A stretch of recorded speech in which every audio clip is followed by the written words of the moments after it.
Ang nakikinabang lang talaga dyan, importer. Importer lang makikinabang. Pasa sa middleman yan. Hindi susundin ng middleman. Kasi wala nang control yung importer.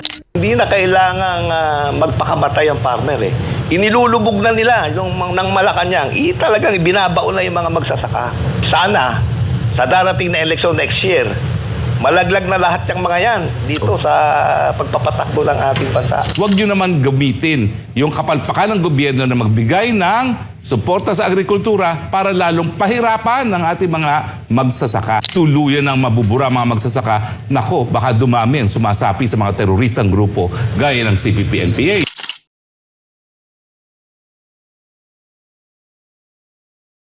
Nakabalot na sa isang maliit na supot ang isang basong kanin na ibinibenta ni Nanay Kenny Rossi sa kanyang karinderya. Kailangan kasi na hindi sumobra ang takal ng kanin dahil sa sobrang mahal ng puhunan. Imported rice mula Thailand ang kanyang binibili na nasa 1,480 pesos na ang isang sako o kaba nito. Higit 130 pesos ang itinaas nito na noon ay nabibili lang naman niya sa halagang 1,345 pesos. Kanya, minsan hindi na kami nagbebenta ng kalahati. Dinalulog kami, kanya pa buo siya. Ngayon na, tumaas na. Ginawa na namin ng dati 10. Ngayon ginawa ko ng 15. Kasi sama ng bigas. Mas mapapamahal pa raw kasi siya kung lokal na bigas ang kanyang bibilhin dahil nasa higit 2,000 pesos na ang presyo ng isang sako. Ang problema ni Nanay Kenny Rossi sa mahal ng bigas ay tutugunan daw ng gobyerno. Inaprubahan na kasi ni Pangulong Bongbong Marcos ang rekomendasyon ng mga economic manager na tapyasan ang taripang ipinapataw sa mga imported agriculture product tulad ng bigas. Magiging 15% na lamang ang taripa sa imported rice mula sa 35%. Ang taripa kasing nakukuha sa imported products ay gagamitin bilang karagdagang pondo para sa Rice Competitiveness Enhancement Fund o RCEF. Pero dahil bawas na ang taripa sa imported rice, tiyak na malaking pera ang mawawala sa gobyerno na nakalaan para sa mga magsasaka. Maganda naman daw ang layunin ng gobyerno na tapyasan ang taripa sa imported rice.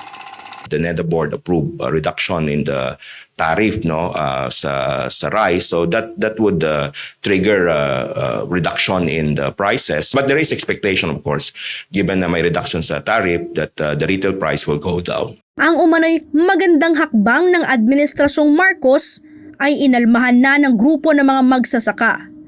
Wala kasing nangyaring konsultasyon ang gobyerno sa pagitan ng mga nasa sektor.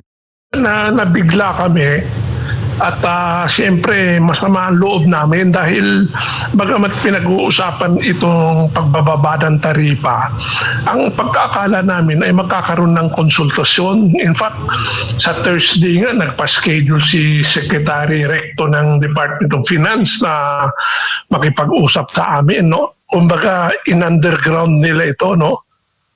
Na hindi namin alam. Sinasabi na namin sa kanila noon na malaki ang pinsala nito sa mga magsasaka. Hindi sang-ayon dito ang Philippine Chamber of Agriculture and Food Incorporated sa desisyong ito ni Marcos Jr. Matagal na kasi itong ginawa pero hindi naman nagpababa sa presyo ng bigas sa merkado, bagkus ay lalo pa itong nagmahal. Ang nakikinabang lang talaga dyan, importer. Importer lang makikinabang. Pasa sa middleman yan. Hindi susundin ng middleman. Kasi wala nang control yung importer. Once they transfer the product to the wholesaler, distributors, and retailers, this middleman will pocket whatever is the difference. Mas mahihikayat anya ang mga miller at trader na mag-angkat na lamang ng bigas imbes tumangkilik sa lokal. Giit pa ng PCAFI, hindi na raw kailangang patayin pa ang mga nasa sektor.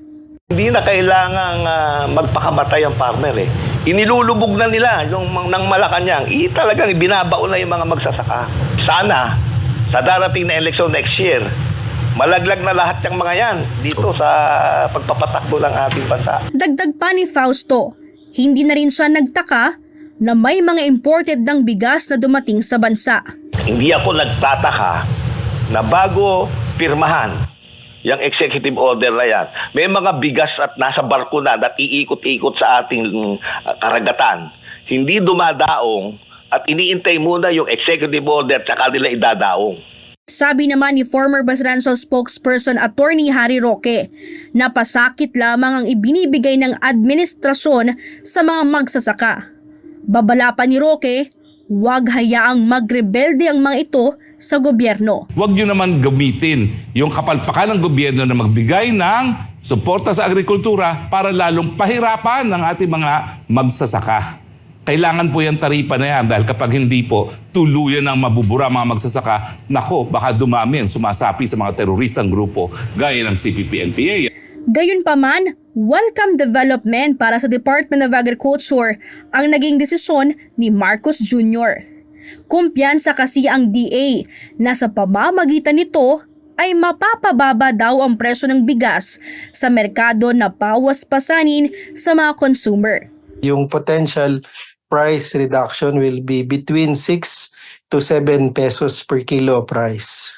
Yung imported rice, yung galing Vietnam, 2 to 3 weeks bago makarating sa atin. In a month's time, we can expect kung ngayon magsisimula, July, so mga August yan, we can expect na meron ng pagbaba or within July mismo.